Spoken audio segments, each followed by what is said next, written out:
The phone rang on that Thursday morning. Just as I was immersed in the latest quarterly reports for my retail and real estate empire. Christopher Martinez, from Elite Celebrations, sounded like he was delivering a eulogy when he spoke the words that would shatter my family's perception of me forever. Miss Thompson, regarding your brother Ryan's housewarming this Saturday, your parents have asked that you be removed from the guest list, but they still expect your $35,000 contribution to remain intact. I froze, my fingers loosening their grip on the financial statements. Statements that boasted record profits from my luxury furniture chain. Beyond my office windows stretched the sprawling residential development where Ryan had just purchased his dream home, a development I had built, a development I still owned, down to the last square foot. Removed from the guest list? What reason did they give? Christopher's voice cracked under the weight of his next words. They want to maintain a certain atmosphere. Your mother said Ryan's new neighbors and some important business contacts will be there, and they felt your presence might not align with the image they're trying to project for his new life in Willowbrook Estates. The irony cut deeper than any betrayal. For 7 years, my family had treated me like the black sheep, the daughter who had wasted her education on retail instead of chasing a prestigious career. They had no idea that my retail work had become Aurora Holdings, a $2.9 billion empire of luxury furniture stores, residential developments, and hospitality services. So they want my money to fund a party in a community I'm apparently not sophisticated enough to attend? That appears to be the case. Ryan mentioned this housewarming is crucial for establishing relationships in his new neighborhood. Willowbrook Estates, the very community I had designed, developed, and still controlled. The community where Ryan had just bought his home, using financing I had quietly arranged through my lending subsidiary. Christopher, cancel the entire event. I'm sorry, what? But ma'am, it's your brother's housewarming. You can, and you will, because the celebration is being held in a home in Willowbrook Estates, my development. The furniture in that house? Aurora Home Collections, my store. The catering? Pinnacle Events, also mine. And the community clubhouse where the party is scheduled? Mine as well. Silence. 25 seconds of it. Miss Thompson, I don't understand. The contracts show different company names, all subsidiaries of Aurora Holdings. My legal team will send you the ownership documentation within the hour. Consider this your official notice. All services are withdrawn, and the event space is no longer available. I hung up and leaned back in my executive chair, staring at the empire I had built while my family dismissed me as a retail failure. It had started with a single furniture boutique after college, much to my parents' dismay. They had wanted me to use my business degree for a corporate career, not to sell furniture like a glorified salesperson. What they never grasped was that I hadn't failed at their version of success. I had simply chosen to create beautiful spaces where families built their lives, something far more meaningful than climbing someone else's corporate ladder. Every dollar from that first store had been reinvested, more locations, then manufacturing, then real estate, until I controlled everything from the furniture people bought to the communities where they lived. But to them, I was still just Sophia, the disappointment who had chosen retail over respectability. My phone buzzed. Ryan's name flashed on the screen. Sophia, what the hell did you do? The party planner just called me in tears. She said the housewarming is cancelled. Good afternoon, Ryan. He claims you own the catering company and somehow the clubhouse. That's impossible. It's completely possible. I own all of them. You work at a furniture store. I own 17 furniture stores across 4 states, plus the manufacturing facilities that produce every custom piece, plus the residential developments where your clients live, including the one where you just bought your house. The silence on the other end was deafening. You're lying. I'm sending you the documents. After you review them, we'll continue this conversation. I hung up and instructed my assistant to prepare a comprehensive portfolio of my holdings, focusing on Willowbrook Estates and every piece of furniture Ryan had purchased for his new home. 20 minutes later, my phone exploded. Ryan, my mother, my father. I let them all go to voicemail as I reviewed the guest list Christopher had sent earlier, a list that included 3 families who had bought homes in my other developments and 2 business owners who regularly purchased from my commercial division. Ryan's message was frantic. Sophia, I've seen the documents. I don't understand how this is possible, but we need to talk. This is my housewarming. We can't cancel it now. My mother's message was classic manipulation. Sophia, darling, Ryan showed us some very confusing paperwork. We had no idea you'd expanded your little furniture business so significantly. But family is family, and we need to support Ryan's fresh start in his new community. My father's message was more direct. Sophia, this is your father. I've reviewed the documentation Ryan provided. We clearly need to have a family meeting. There are things we need to understand about your business activities. I waited until evening to return their calls, starting with my parents. They were at Ryan's new house, no doubt strategizing how to handle their suddenly successful daughter. Sophia, we've been trying to reach you all day. I know, Mom, I've been working. Honey, Ryan showed us the most impressive business portfolio. We had no idea you'd grown your furniture shop into something so substantial. There it was. Even in her attempt at acknowledgement, she couldn't resist calling my empire a furniture shop that had grown up. Is that what you wanted to discuss? My father took the phone. Sophia, we owe you an apology. We didn't realize the scope of what you've built, but surely we can resolve this situation with Ryan's housewarming party. There's nothing to resolve, Dad. You and Mom decided I wasn't suitable company for Ryan's celebration, but you still wanted my money to pay for it. That's not.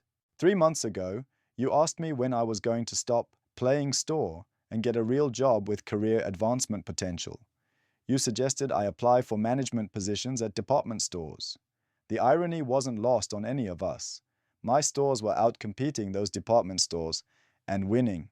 People change, sweetheart. We can do better. I hope so. But change requires acknowledging what went wrong. You both spent years being embarrassed by my career choice, while I was building something that provides homes and furnishings for thousands of families. We were never embarrassed. Dad, you introduced me as your daughter who works in furniture sales, while introducing Ryan as our successful financial advisor. The difference in tone was unmistakable. My mother took the phone back. Sophia, we love you. We've always been proud of your entrepreneurial spirit. My entrepreneurial spirit, not my business success, not my ability to build something meaningful, but my spirit. Like I was a child with ambitious daydreams. That's not what I meant. It's exactly what you meant. And it's fine, Mom. I understand now where I stand in this family. So what happens now? My father asked quietly. Now, Ryan finds a new venue for his party, new catering, and new furniture, if he wants to return what he bought from my stores. Sophia, please think about your brother's future in this community. I am thinking about it. I'm thinking about how he'll explain to his new neighbors why his sister isn't welcome at his housewarming party in the community she built. After hanging up, I made a decision that would reshape our family dynamics forever. I called my head of community relations and had her compile a detailed report of every financial interaction I'd had with my family over the past 5 years. The results were eye-opening. I had been quietly supporting their lifestyle without them even realizing it. Ryan's mortgage had been approved through a lending partner I had significant influence with, at rates well below market. My parents' home renovation had used contractors from my preferred vendor list at substantial discounts. Their furniture purchases over the years had all received customer loyalty discounts that actually came from my personal account. I had been the invisible hand making their comfortable lifestyle more affordable, while they looked down on me for choosing retail over a prestigious career. But I also did something else. I called the community center at my newest development and arranged a surprise housewarming celebration for Ryan. Not the networking event they had planned, but a genuine welcome party with the neighbors who would actually be living near him for years to come. If my parents wanted to exclude me from their status-seeking event, fine, but I was still going to welcome my brother to the community properly. Saturday morning dawned with perfect weather. I was in my home office when my security system alerted me to visitors at the gate. Through the camera, I saw my mother's Mercedes, my entire family inside. I had never invited them to my house. They had never even known where I lived. The estate was a custom home I had built on the premium lot of my first residential development, with sweeping mountain views and private lake access. "How did you find me?" I asked through the intercom. "We asked the security guard at Willowbrook Estates," Ryan said, his voice strained. "Sophia, we need to talk." I buzzed them through, curious about what they had learned from their visit to the development. They drove slowly up the private driveway, past the professionally landscaped gardens and the three-car garage, until they reached the main house. Through my office window, I watched them sit in the car for several long minutes, taking in the sheer scale of the property. "Because I wanted you to be proud of me for building something meaningful, not impressed by my bank account. I wanted you to invite me to your housewarming because I'm your sister, not because I could afford to pay for it." "But we are proud of you," he protested. "Really? When was the last time any of you asked about my business without suggesting I should consider a more traditional career path?" Silence. My mother leaned against the counter. "Sophia, we made mistakes. We didn't understand what you were building because we were too focused on conventional definitions of success. We made assumptions about your work because it involved retail, and we thought retail was beneath our family's standards." "That's fair," I said. My father admitted, "We were wrong to judge your choices without understanding them." "Dad, what do you think I do all day?" He hesitated. I assumed you managed a furniture store. I design communities where families will live for decades. I create furniture that becomes part of their most important moments. I employ 300 people across 4 states. I help young families buy their first homes through financing programs I've developed. Ryan looked around the kitchen, really seeing it for the first time. "All this furniture, you designed it? Every piece?" "The dining table where your family will eat holiday meals. The sofa where you'll watch movies. The bed where you'll sleep. I designed all of it specifically for your home's layout and your lifestyle." I had no idea. "You never asked. You assumed that, because I work with furniture, the work wasn't sophisticated or meaningful." My phone chimed, a text from my community relations manager. "Neighborhood welcome party ready at the community center. 15 families confirmed attendance." "Actually," I said, "there's something you should know. I've organized a different kind of housewarming for you." "What do you mean?" Ryan asked. "Your actual neighbors, the families who live around you, who will be part of your daily life in this community, are gathering at the clubhouse in an hour. A genuine welcome party. I've arranged a casual barbecue where you can meet the people who will become your real friends over the years." "You did this?" Ryan's voice was thick with emotion. "You deserve to be welcomed into the community properly, by the people who will actually be your neighbors, not by those you're trying to impress for business purposes." My mother started crying. "Sophia, we're so sorry. We turned your celebration into a networking event instead of honoring your new home." "Ryan's celebration," I corrected. "And yes, you did." "Can you forgive us?" my father asked. I looked at my family, really looked at them. They were flawed. They had hurt me. But they were still my family. "I can forgive you. But things have to change. I won't be treated like the embarrassing family member who's only valuable for her checkbook." "They will change," my mother promised. "We want to understand what you've built and why it matters to you." "And we want to support your vision," Ryan added. "I had no idea you'd created this entire community. It's incredible, Sophia." That afternoon, I watched Ryan meet his neighbors at the community center I had designed. 15 families had come to welcome him, young couples with children, retirees who had become the neighborhood's unofficial grandparents, professionals who had chosen Willowbrook for its sense of community, not its prestige. My father gave a toast that surprised me. To my son, Ryan, who's found not just a beautiful house, but a real community, and to my daughter, Sophia, who taught us today that the most impressive success is creating something that helps other people build their lives. Later, as the sun set over the lake, Ryan found me by the community fire pit. Sophia, I need to apologize. For what? For never asking what you actually do, for assuming that because you work with furniture and homes, it wasn't as important as my financial advising work. But now I understand. You create the foundation for everything I help people plan for.